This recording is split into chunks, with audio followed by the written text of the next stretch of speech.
They sang happy birthday with smiles on their faces, and by sunset, not one of them would speak to me again. I came out at 72, with lemon cake on the table and my hands trembling in my lap. And that was the day my family threw me out of their lives. You know, some mornings just come wrapped in memory. Like today. I woke up to the sound of rain tapping on the tin roof, same as it used to on my childhood porch back in Gibsonburg. There's this smell that comes with it, damp pine and warm coffee, and it took me straight back. Not to when I was a little girl, no, but to a different porch, a different kind of rain. 2 years ago, on my 72nd birthday. I can see it like it's right in front of me. I was sitting out back with a cup of Earl Grey, hands shaking just a little, heart louder than the wind chimes, and all my family was there, or most of them, anyhow. I had made lemon cake with extra zest, like my daughter liked, and I'd laid out the good napkins. I remember my grandson asking me if we were gonna play cards later. I smiled, nodded, and thought to myself, this is the last day I live like someone I'm not. Now, sugar, before I go on, and I am gonna go on, 'cause this story's been sitting in my chest too long, would you be kind and give this little video a like? Or leave a note down below. I might not be fast with all these new buttons, but I do read every word. Makes an old gal feel less alone, you know? Anyway, that birthday. I suppose it was the moment everything changed, even if no one else knew it yet. I'd carried this truth like a stone in my pocket for most of my life. Heavy, but smooth from all the years I'd turned it over in secret. I loved my husband, he was a good man, and I was grateful for the life we built. But deep down, deeper than even Sunday prayers could reach, I knew.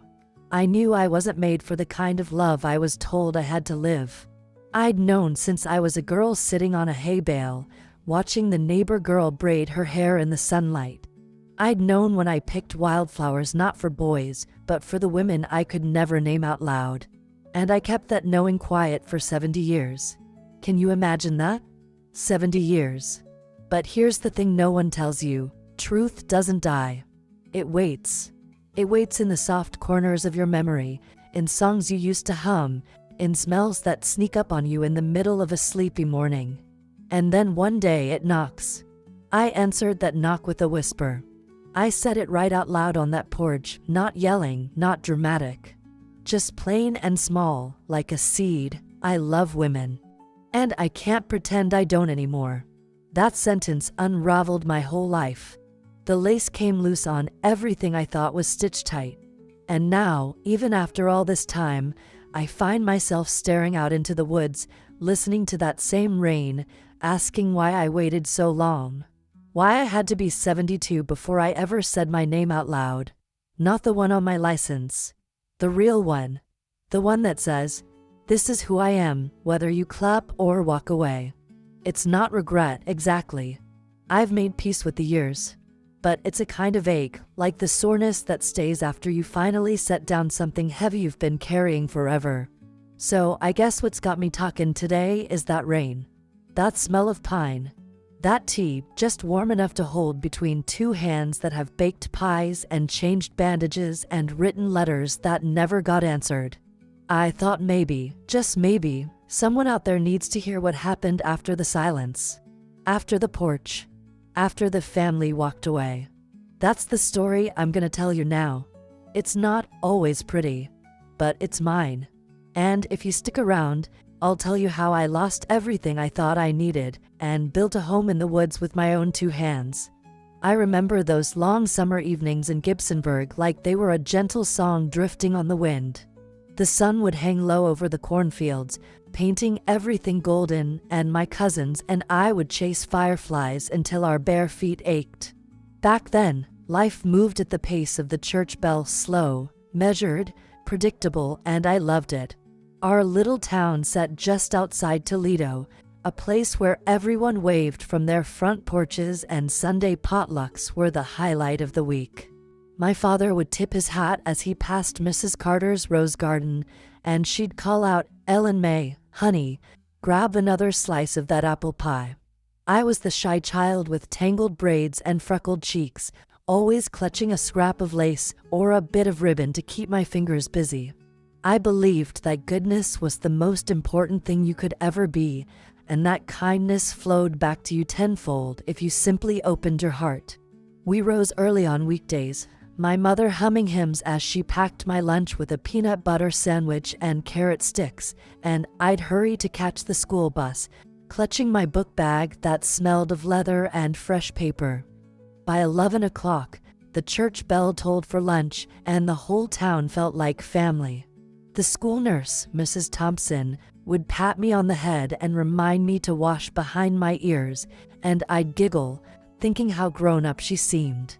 My dreams then were as bright as those fireflies. I wanted to be a teacher, guiding little hands through letters and numbers, or perhaps a writer, capturing every whispered secret and summer breeze in my own book. I believed that people always came home, that they always forgave, because that's what my Sunday school teachers taught me, and I held on to it like a precious promise. But even then, when I knelt by my bedside to say my prayers, I sensed a restlessness in my soul, a quiet question that I tucked beneath my pillow. I remember sitting on the hay bale at the county fair, watching the neighbor girl brush her hair, and feeling something stir deep inside me that I couldn't name. It felt like yearning, a longing for something beyond the neatly trimmed lawns and picket fences. I'd watch the women at church braid each other's hair after service, and I'd smile, clenching my hands so tight in my lap that my nails left crescent marks on my palms. I thought perhaps it was admiration or just curiosity, but even as a child, I sensed its weight. The rhythm of our days was simple: sunrise chores in the barn, midday lessons, afternoon tea on the back porch with my grandmother, who always wore lavender perfume and taught me how to knit my first scarf. She told me, "Kindness, Ellie, is the thread that sews the world together." I believed her then, and I believe her now. We would sit in the rocking chairs, the swing swaying gently, and the cicadas humming like a lullaby, and she would hum old hymn tunes while her needles clicked. I felt safe in that bubble of warmth, trusting that life would unfold just so: marriage, children, Sunday dinners, until one day I'd be old and gray and rocking beside my own granddaughter. But even as I dreamed of white picket fences and dinner bells, there was a quiet ache in my chest I couldn't explain. I tucked it away beneath layers of church clothes and polite conversation, convinced it would fade if I ignored it. I danced at high school proms in pale pink dresses, holding a boy's hand because that's what you did, and my mother beamed with pride. Yet each night, I'd lie awake, tracing invisible lines on the ceiling and wondering if there was something wrong with me for feeling empty. I told myself it was just a phase, that I'd grow out of it like outgrowing my school uniform. So I folded those feelings into letters I never sent and prayers I never spoke. I remained the dutiful daughter, the honor roll student, the girl who believed kindness always found its way home. And all the while, that soft question waited in the quiet corners of my heart, as patient as the church's old bell waiting to ring. I was 16 the summer I first felt my heart skip a beat, and it happened on a Sunday afternoon just as the church bell tolled for the quilting circle. Mama had brushed my hair into neat braids before I slipped into my best gingham dress, the one with the little white lace trim she'd sewn on herself, and she pressed a cool hand to my forehead, saying, "You look lovely, Ellie," while Daddy stood by the kitchen door, wiping his hands on a towel, his smile as steady as the hymn he hummed under his breath. My little sister Ruth was already chattering with Mrs. Wallace next door, who'd brought lemonade in tall glasses, and old Miss Andrews, our school teacher, had arranged the folding chairs in a circle under the big oak tree. I settled in beside Emily Carson, the new girl whose auburn hair caught the sunlight like spun gold, and I remember feeling a strange flutter in my chest as she laughed at a joke Miss Andrews told about tangled quilt squares. I didn't know then what it meant, only that warmth pulled in my cheeks and my palms went slick against the fabric in my lap.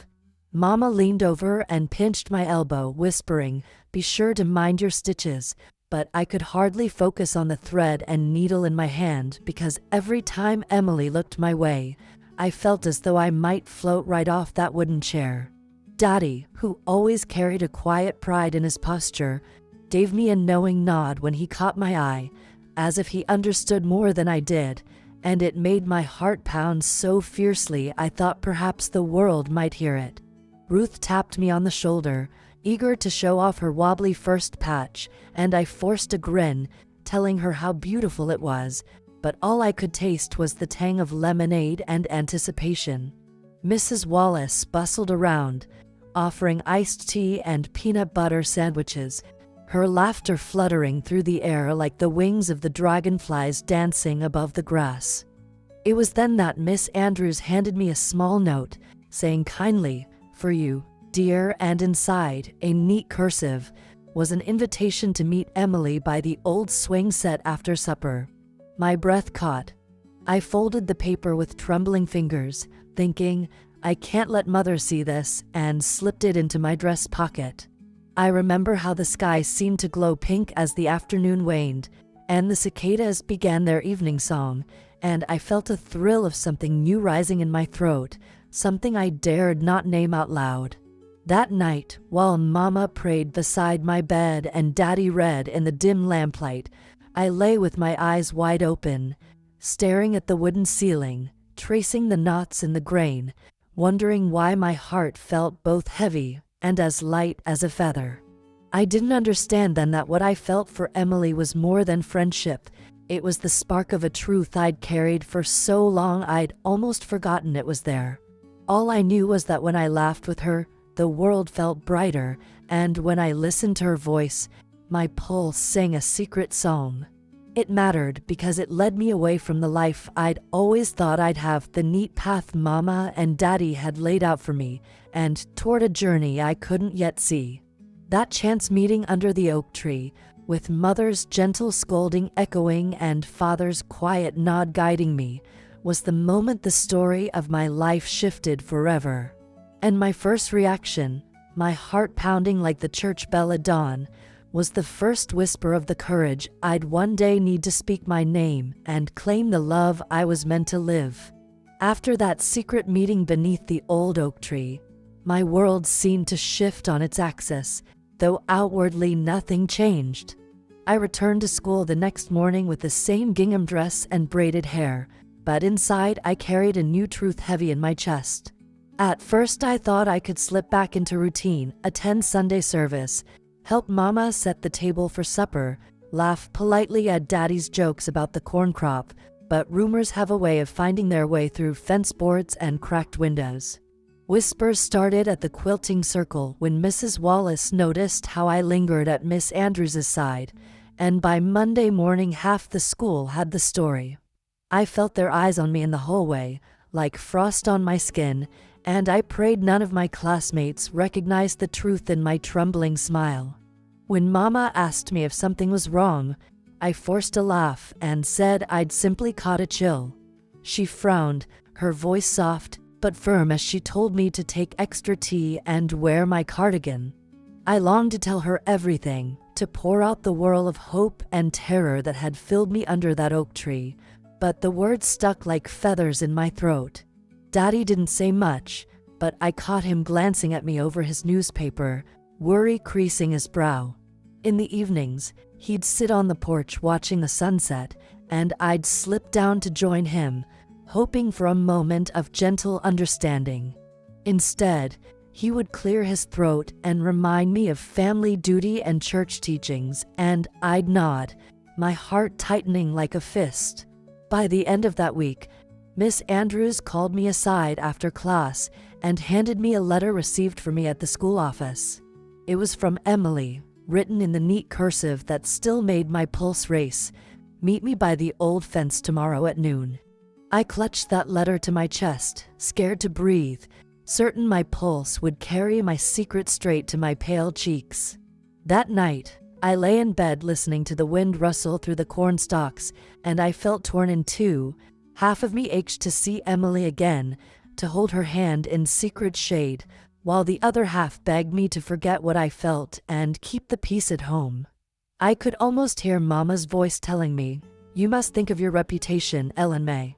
When Saturday came, I slipped out of the back door, careful not to wake anyone, and hurried along the creek bank to the fence where Emily waited. She was wearing a pale blue dress that fluttered in the breeze, and I thought my breath might stop altogether. We spoke in whispers, and I felt relief wash over me just to say her name.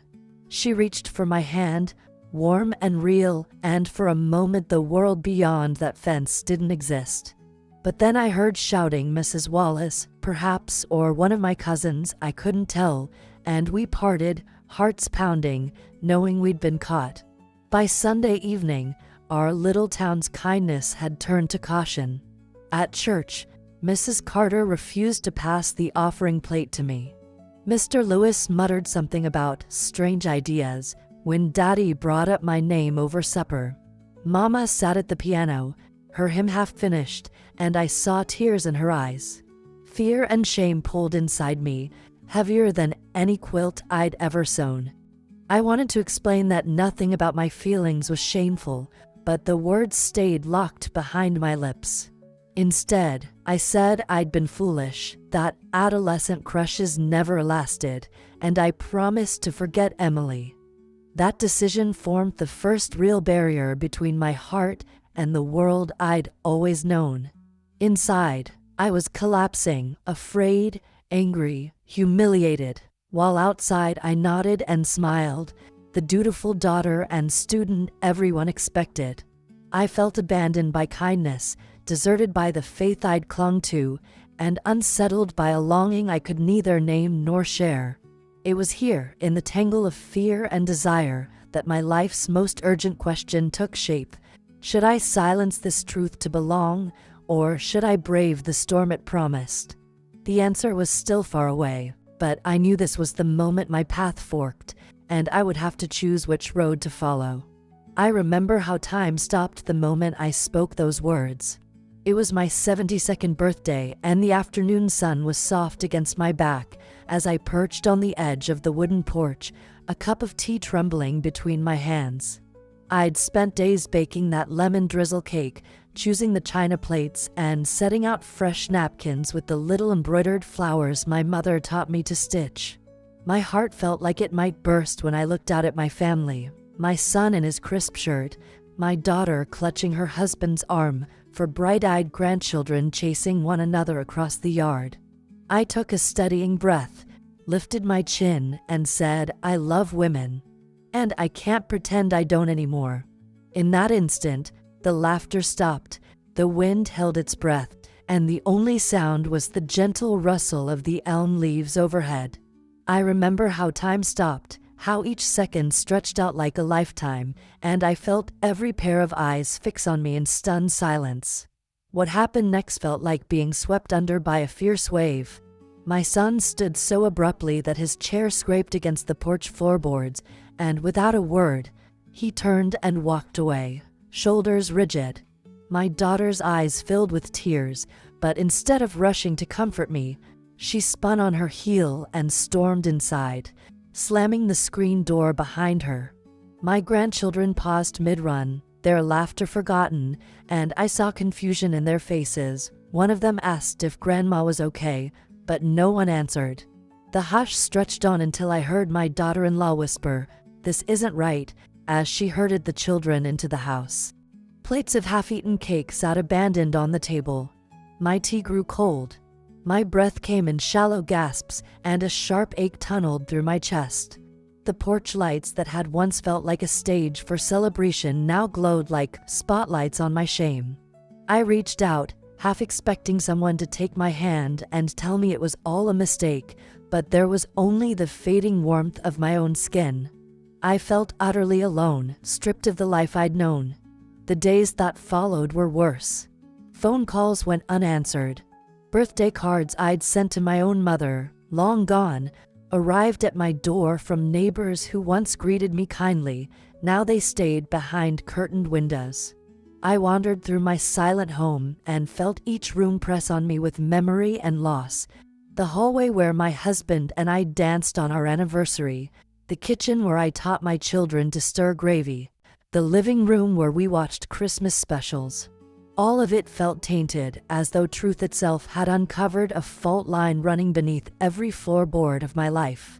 I cried more tears in those weeks than I thought my body could hold. I felt betrayed by the faith I'd cherished, by the vows I'd believed would protect me. Shame and sorrow tangled in my throat, and fear settled in my chest like a stone. I questioned if I had been selfish, reckless, too bold for someone my age. Yet, even in the heartbreak, a small ember glowed, the ember of honesty, burning bright despite the cold. That moment of crisis changed me forever. I realized I could no longer live in the shadow of other people's expectations. I had lost a beloved family, a familiar life held together with routine and love, yet I had also gained something I'd spent a lifetime denying: myself. In that shattering silence, I heard the truth of my own voice, clear and insistent. I understood that to live half a life was to deny every dream I'd ever nurtured, every longing I'd ever felt. It was then I decided that I would reclaim my place in the world on my own terms. Though I felt broken, I also felt fierce. The pain of loss became the wind at my back, propelling me toward a new horizon. And as the days passed and that mountain of sorrow began to shift, I gathered the courage to build something that was wholly mine, a cabin in the woods where my heart could finally be at home. After the storm of that day, my world felt hollow, like a house stripped of its walls and roof, leaving only echoes of laughter and fragments of memory bouncing off empty spaces. In the days that followed, I wandered through my home in Ohio as though I were a ghost, touching door frames and countertops, searching for the warmth that once radiated from family smiles and Sunday dinners. The silence was overwhelming. The rooms that once bustled with conversation and pie baking now sat cold and still. My caregiving hands, which had patched scraped knees and bandaged wounds for decades, had nothing to heal but the ache in my own heart. I drank my tea in the morning on the back porch, watching the mist rise from the lawn, and felt a chill that no cozy blanket or extra sweater could ever chase away. I thought I would cry forever, but even tears become scarce after a while, and there comes a time when your eyes simply grow dry and your sorrow seeps into your bones. The faith I had carried like a lantern through every dark night felt dimmed. I knelt in prayer, but my words rattled hollow against the ceiling and drifted away without solace. I found myself questioning everything I once believed: the promise that kindness always returns, the conviction that family is forever, and the certainty that honesty would lead to peace. My heart had been honest, yet there was no peace, only an icy gulf between me and the people I had loved most. Each morning I dressed neatly, polished shoes, pressed dress, but it felt like donning a uniform for a world I no longer belonged in. Neighbors passed by with averted eyes. At church, my seat was left empty, the pew beside mine occupied by stiff backs and murmurs of disapproval. I walked through the familiar streets of Gibsonburg with my shoulders stooped, as though carrying the weight of every unspoken word on my back. In the hush of those lonely days, I realized that I had to find a new reason to rise. I could not remain bedraggled by grief. So I turned to the quiet wilderness for comfort, taking long walks in the woods where the only voices were the whisper of leaves and the soft hoot of an owl.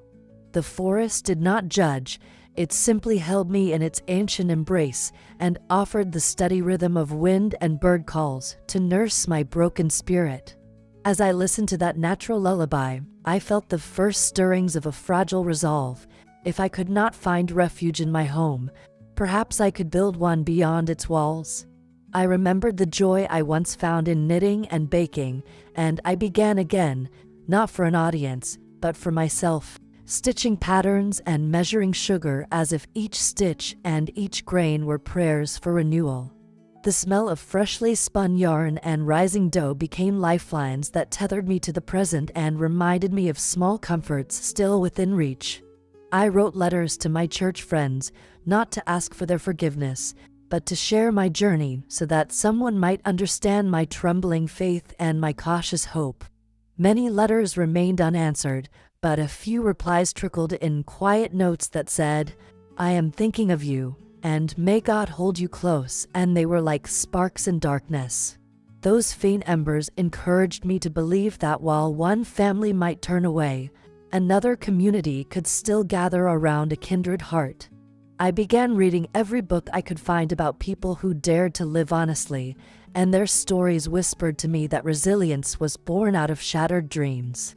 Slowly, day by day, I felt the frost in my soul begin to thaw. I found that the more I acknowledged my pain, the less it ruled me. The more I welcomed solitude, the more I discovered my own strength. My sense of self, once tethered to the expectations of others, grew sturdy and bright, like a sapling pushing through forest soil toward the sun. By the time the first leaves turned amber in fall, I no longer felt like the same Ellen May who had cowered on her porch with trembling hands. I felt older, yes, but also more alive, carrying the scars of loss and the promise of new beginnings. In that silence after the storm, I learned that loss could lead to reinvention, and that even when love seemed lost, the capacity to love lived on.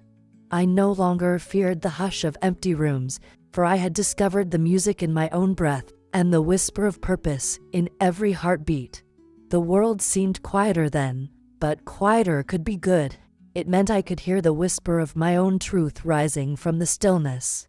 I sat on the porch at dawn, the horizon blushing pink, and realized that each sunrise was an invitation to keep going, no matter how fragile my faith.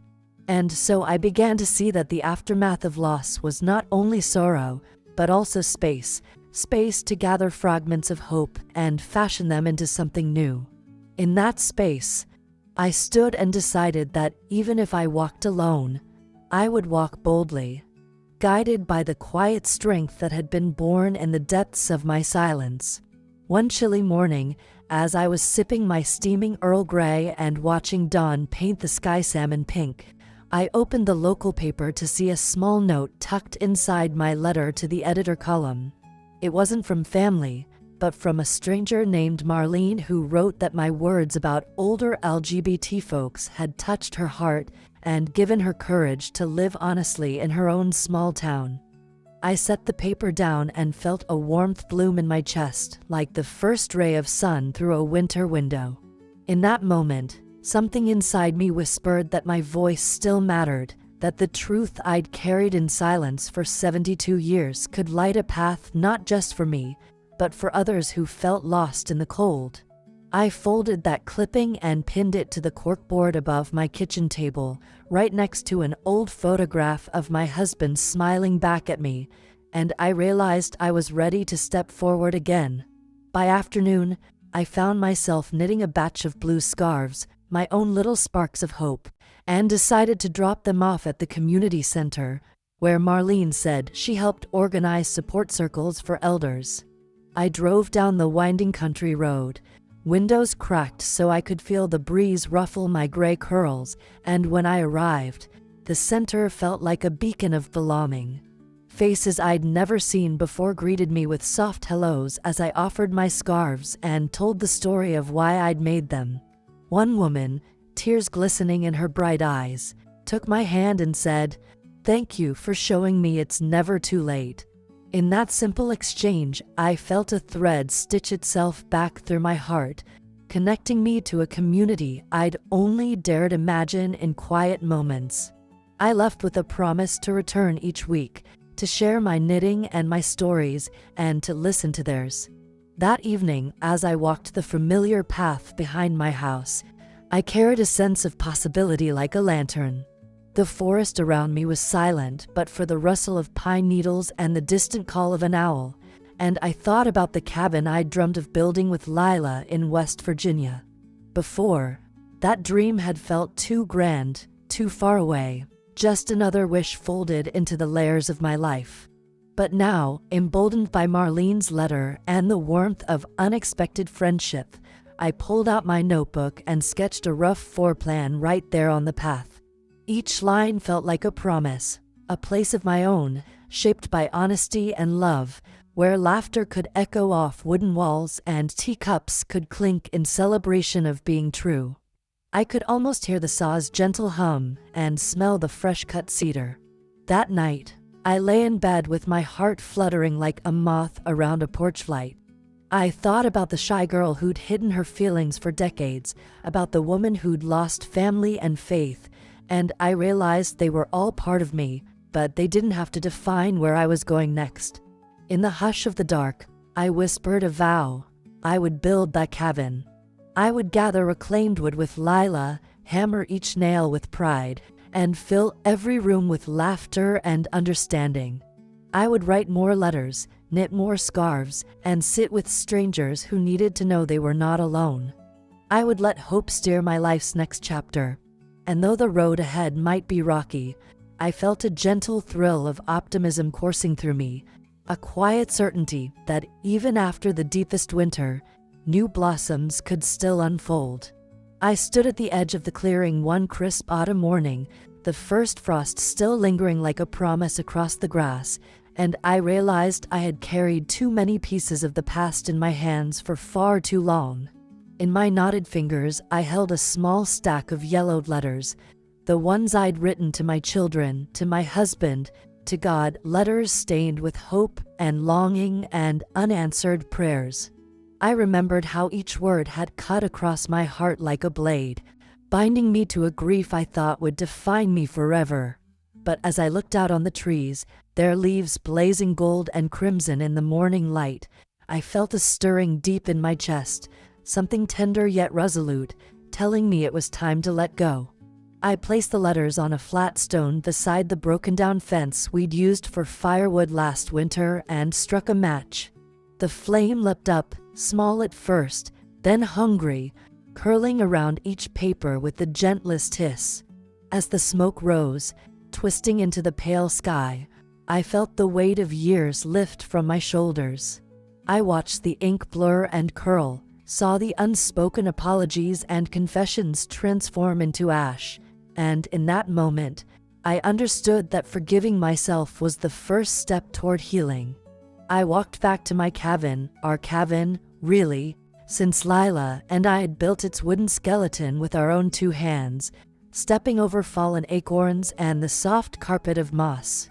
Inside, I ran my hand along the rough-hewn beams and remembered the hours we'd spent measuring, sawing, and laughing despite the ache in our muscles.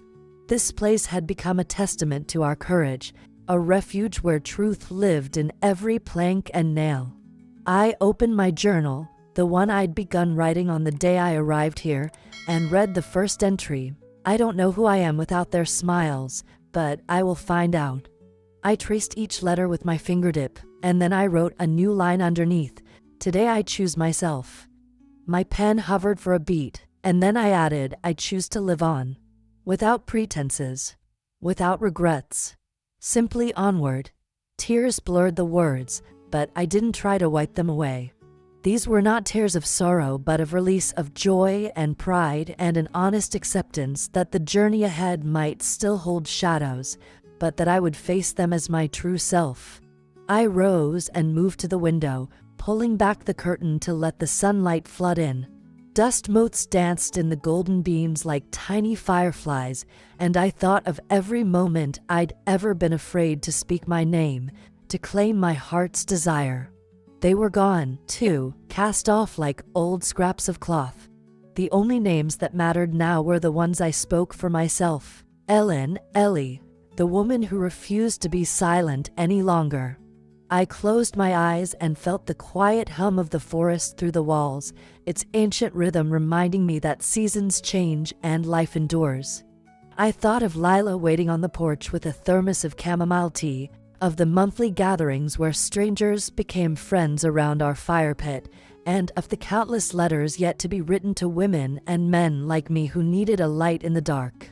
I understood then that acceptance was not a single act, but a living choice, renewed each morning with gratitude and courage.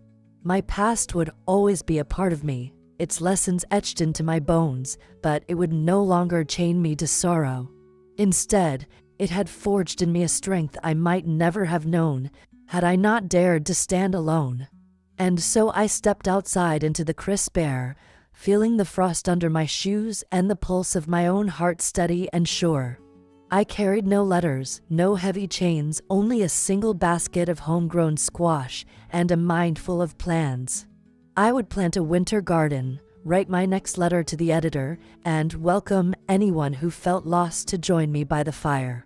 This was my home, built from truth and love, and I would live here proudly, every breath a testament to the choice I had made.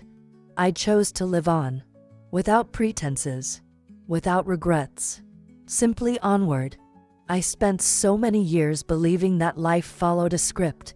Grow up, marry the right person, have children, keep your head down and your prayers up, and everything would turn out just fine. I thought that if I was good, if I did the right things, people would meet me halfway. But now, after all the storms and the quiet rebuild, I know the truth. Life doesn't wait for our permission to surprise us, and it certainly doesn't grant us happiness for being proper. What it does offer is raw, unfiltered moments of choice, moments where we either shrink back into what the world expects or step forward into who we really are. Back in Ohio, I carried a tender longing like a secret heirloom, polished and hidden, afraid its weight would shatter the delicate world around me. I thought that by waiting until I was older, I would somehow cushion the shock for everyone I loved. Instead, I discovered that waiting only buried the longing deeper, made its roots more tangled, and made the eventual break sharper and more painful for all involved. Here in this cabin in the woods, I look back on that wide-eyed girl who believed kindness always returned and that family ties were unbreakable. She was right about kindness. When it blooms, its fragrance follows you everywhere, but she was wrong to depend on others to give it back in the ways she needed. I learned that true kindness must first come from within. It is the act of forgiving yourself for the years of pretending, of extending grace to the parts of your soul you kept hidden, and of trusting that your own love can fill the spaces left by others. I thought faith was found only in hymns sung in a packed pew, but now I hear faith in the rustle of pine needles, in Lila's laughter as she hands me a cup of tea, in letters from strangers who simply say, "I see you, and I choose to be brave, too." I believed courage was the province of young folk with fire in their bellies. I was wrong. Courage comes at every age, in every moment you decide to speak your truth instead of swallowing it whole. The real lesson I carry is this: it's never too late to step into your own story. The chapters we loved may have closed, and some pages might feel singed or unreadable, but the book isn't finished until we lay it down for good. When I built this home of wood and nail, I was also building a testament to the power of small beginnings. Every afternoon planting squash seedlings taught me that growth is slow and requires both patience and tenacity. Every scarf I knitted and every letter I mailed reminded me that community isn't built in grand declarations, but in quiet acts of care. And when I finally stood on that clearing and let the old letters burn, I reclaimed the power to choose what memories I carried forward and which I let drift into ash. If you're listening and you feel a familiar ache, whether it's a longing for a love you've kept hidden, a dream you've set aside, or a part of yourself you've been afraid to share, know that this ache is your compass. It's pointing you toward the life that needs your courage. Maybe you've been waiting for the right moment, for fear that telling your truth will break hearts or burn bridges. The truth is, the longer you wait, the more your own spirit shrinks under the weight of unspoken words. I won't promise it's easy. There'll be days when the silence of empty rooms feels colder than the winter wind. But there will also be days when a single note of kindness from a stranger or a longtime friend warms you like sunlight through glass. There will be days when you realize that by standing in your truth, you're giving others permission to do the same. So perhaps it's time to stop waiting. Maybe today you decide to share a piece of your heart with someone you trust. Maybe you write that letter, send that message, or plant that garden of new beginnings. Maybe you build a cabin of truth in the woods of your life, no matter how small or humble. Because in the end, living honestly isn't a rebellion, it's a homecoming. And there is no greater gift you can give yourself or the world than the gift of your own unmasked story. My dear friends, we've wandered together through rain-soaked porches and sunlit clearings, through the hush of empty rooms and the crackle of new fires, all to arrive here, in this very moment. This story isn't tucked away in the dusty pages of yesterday. It lives in my heartbeat and in the warm glow of today's morning sun. It lives in every letter I write, every scarf I knit, every squash seed I plant in the garden just beyond that wooden fence. And it lives in you, wherever you are, sitting before your screen, listening with an open heart. I want you to feel the gentle hush of the forest around my cabin and the soft weight of truth in your own hands. I want you to know that whatever you've carried in silence can be carried forward with courage instead of shame, with hope instead of fear. If my journey has taught me anything, it's this: truth is more than a moment of confession. It is the steady light we follow when the path ahead seems uncertain. We all have memories that linger like ghosts, a love that slipped through our fingers, a dream we tucked under a pillow and forgot to retrieve, a part of ourselves we hid away, believing it too fragile to share. But what if those memories aren't ghosts at all? What if they're seeds waiting for the right season to sprout? What if the love we once lost, the dream we once set aside, the song we thought we'd never sing, could rise again in a new form, stronger and more beautiful for the time we let it rest? I see this in the faces of the friends I've found, women and men who dared to speak their truth long after they believed the world would no longer listen. I see it in the tender letters from strangers who say, "Your words gave me permission to be myself."